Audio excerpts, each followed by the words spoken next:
E aí pessoal, tranquilo? Estamos aí de volta no nosso quarto videoaula do nosso curso básico de astrobiologia.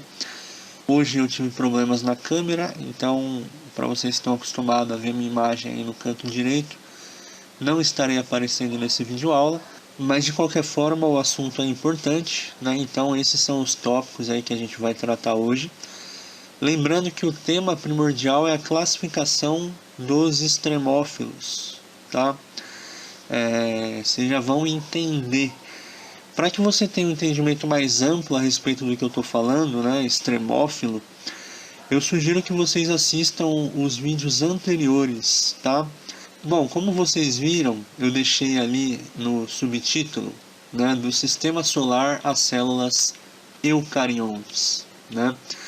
Então a gente tem que saber, num primeiro momento, que o nosso sistema solar ele passa a existir por volta de 4,6 bilhões de anos atrás. Um pouquinho depois, a Terra surge.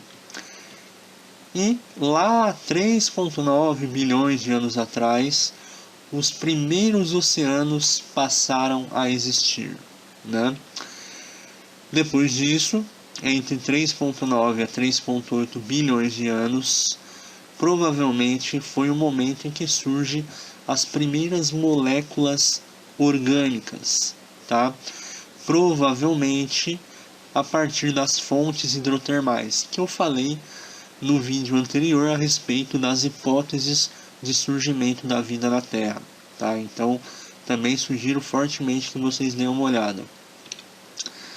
Depois disso, a origem da vida, nós sabemos que deve ter ocorrido neste tempo, há 3,8 bilhões de anos atrás, logo depois aí do surgimento das primeiras moléculas orgânicas. Entretanto, vale ressaltar que a respeito da origem da vida, a ciência nada sabe até o momento, tá? As evidências que nós temos são das células procariontes, né, de estromatólitos, que são fósseis que são gerados ali por cianobactérias, que já existiam há 3,5 bilhões de anos atrás, né? Então, nesse período nós sabemos que elas já existiam. Então, estima-se que por volta de 300 milhões de anos antes, a vida tenha se originado. De 3,8 para 3,5, um fator de 3, dá aí 300 milhões de anos de diferença.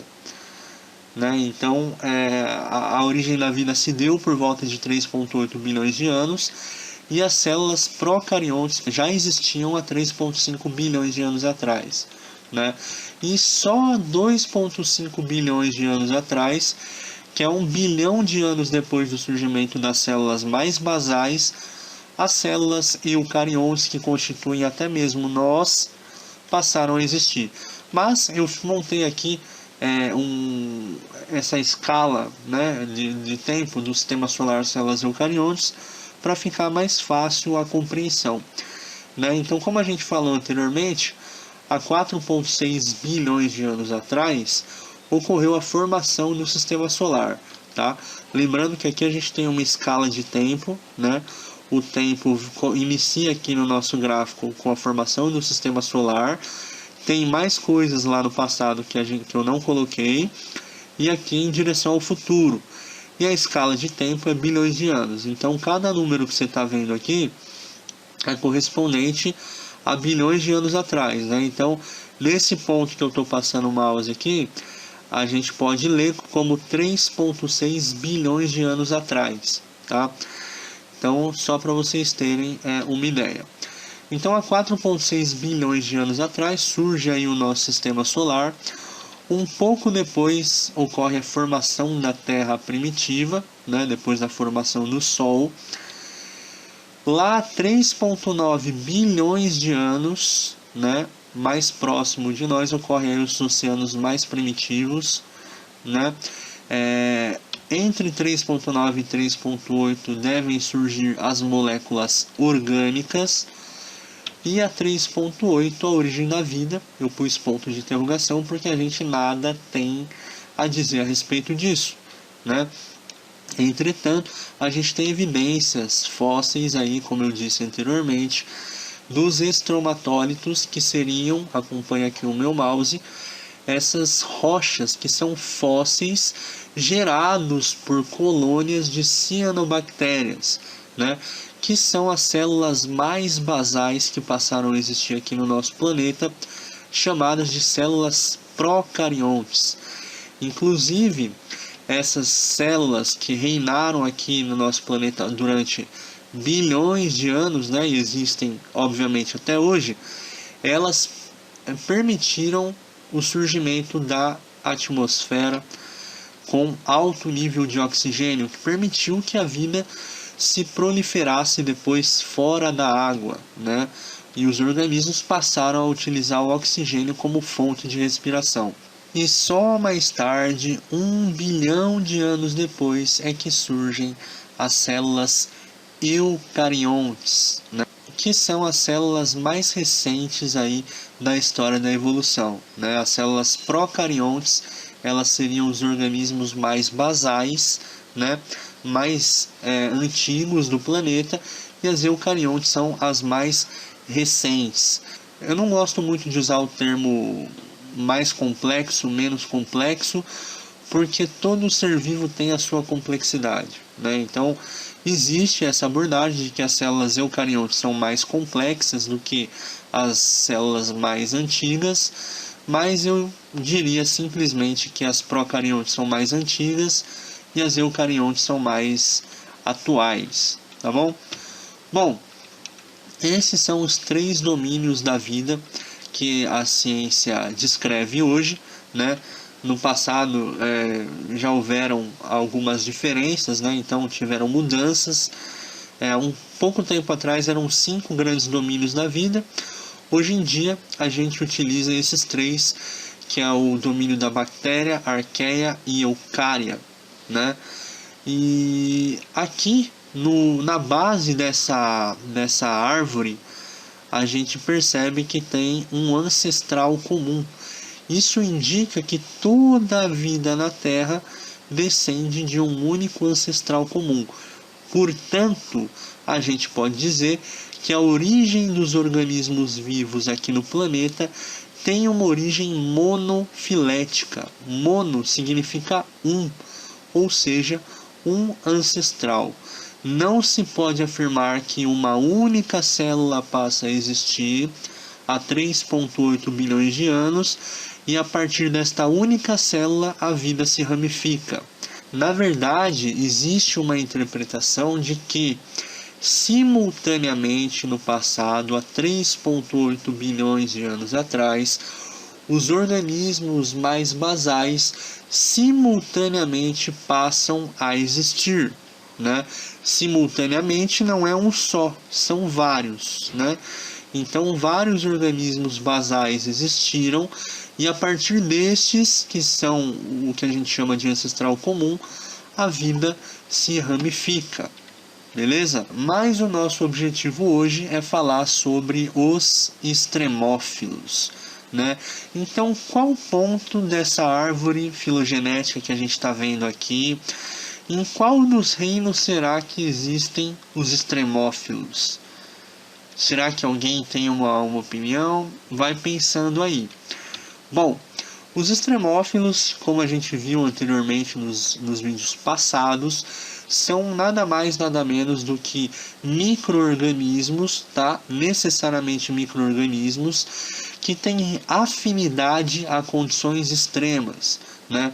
Ou seja, podem sobreviver em ambientes que para a maior parte, aliás, para todo o resto da vida na Terra, seriam ambientes hostis, né? Inóspitos à vida.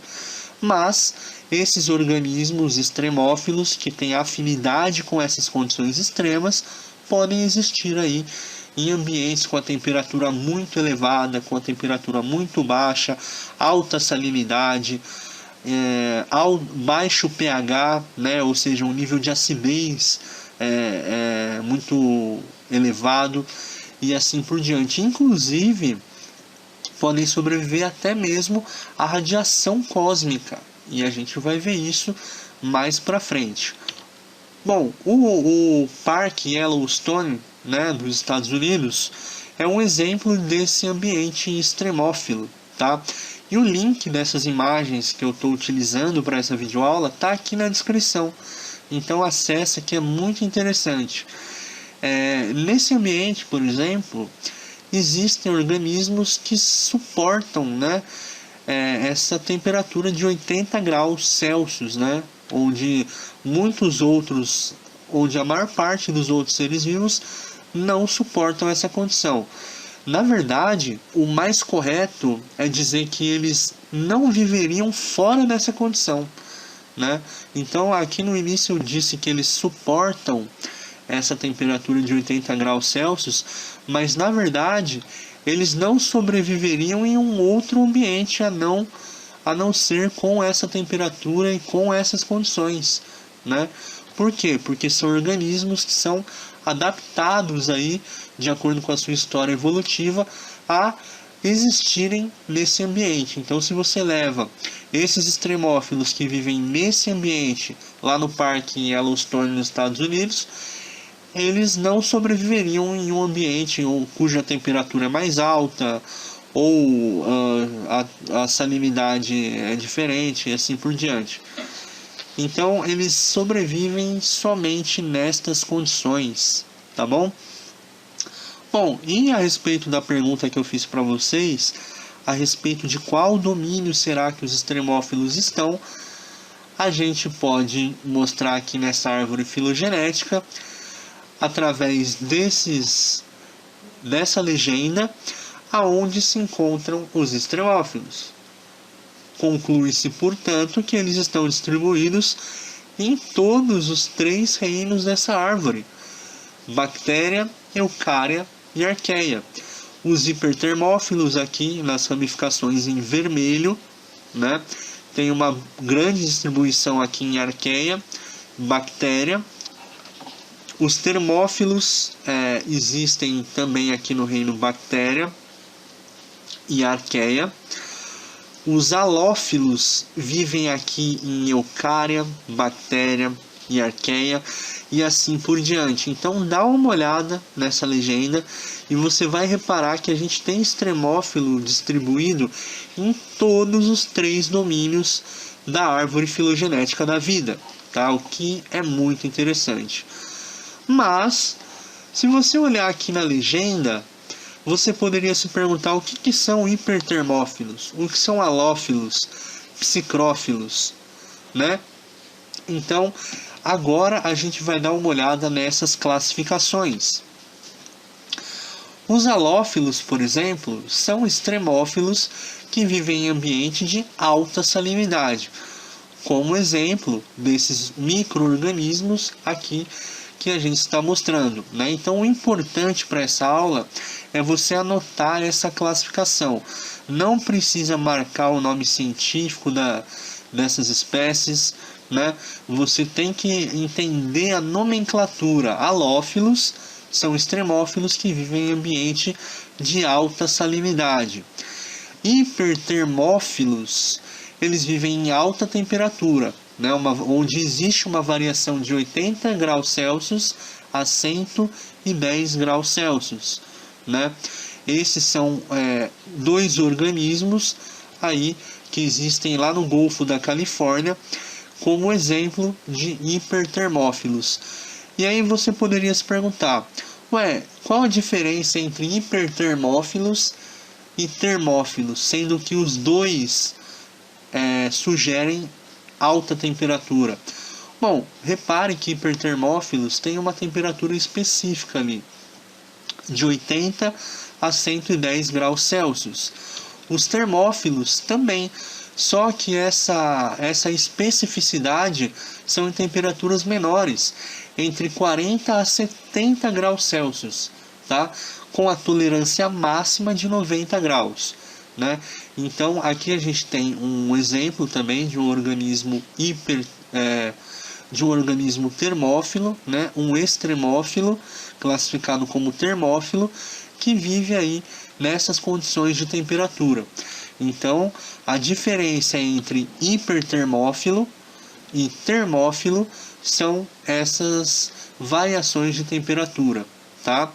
Ambos sobrevivem em altas temperaturas, mas termófilos em temperaturas mais baixas do que os hipertermófilos, tá bom? A gente tem também extremófilos classificados como psicrófilos, né, que vivem aí em baixa temperatura, sendo que 15 graus seria o ideal, né? Eles suportam uma máxima de 20 graus Celsius e sobrevive até 0 graus. E como exemplo a gente tem esse organismo que é um extremófilo que sobrevive, que existe aí nessas condições de baixa temperatura, tá? Bom, os acidófilos é bem intuitivo o nome, ele diz respeito a ambientes mais ácidos, e alcalófilos são também ambientes alcalinos, né? Ácido e alcalino são os opostos, né? Então o pH baixo, ele está dizendo que o ambiente é ácido, e quando o pH é alto, esse ambiente é alcalino, né? Como exemplo, esse organismo aí, ele é um extremófilo classificado como acidófilo, ou seja, ele vive em um ambiente com alto nível de acidez, ok? E também temos micro-organismos radioresistentes, que também é uma nomenclatura bem intuitiva. Significa que esses micro-organismos suportam e vivem em ambientes com altos níveis de radiação, como por exemplo esse organismo que está aparecendo aí na imagem, né? Bom, a importância que a gente deve saber dos extremófilos para a astrobiologia e a biologia é o seguinte: existem ambientes, por exemplo, que é um grande laboratório natural, que existem vulcões, né? E ao mesmo tempo é uma região de polo, né? Ou seja, uma região bem gelada. Então nós temos ali extremos de temperatura. E a gente pode encontrar extremófilos tanto ali próximo às altas temperaturas do vulcão e também bem distantes ali na neve, né? Então extremófilos que vivem no gelo, que são os psicrófilos, e também os termófilos e hipertermófilos, ali próximos a vulcões, né? E quando a gente estuda, por exemplo, esses hipertermófilos que existem ali próximos aos vulcões, a gente consegue entender como era a vida nos seus primórdios, né? Ou seja, as condições próximas a vulcões remontam como eram as condições da Terra primordial. Então é fundamental o estudo desses organismos para a gente entender como é que a vida pode ter se desenrolado lá no início, ou seja, no período da Terra primordial, onde existia um oceano primitivo, onde existiam muitas atividades vulcânicas e sísmicas, sabe? Então é muito importante por conta disso.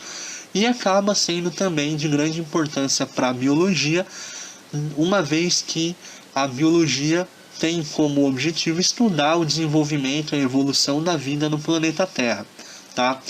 Bom, e uma curiosidade muito interessante que eu trouxe para vocês é o conhecido popularmente como urso d'água. Esse aqui é o tardígrado, né? O tardígrado, ele seria um micro-organismo radioresistente, né? Claro que existem muitas espécies de tardígrados, não são todas que sobrevivem nessas condições de altas radiações, né? Então as condições ambientais variam de acordo com a espécie.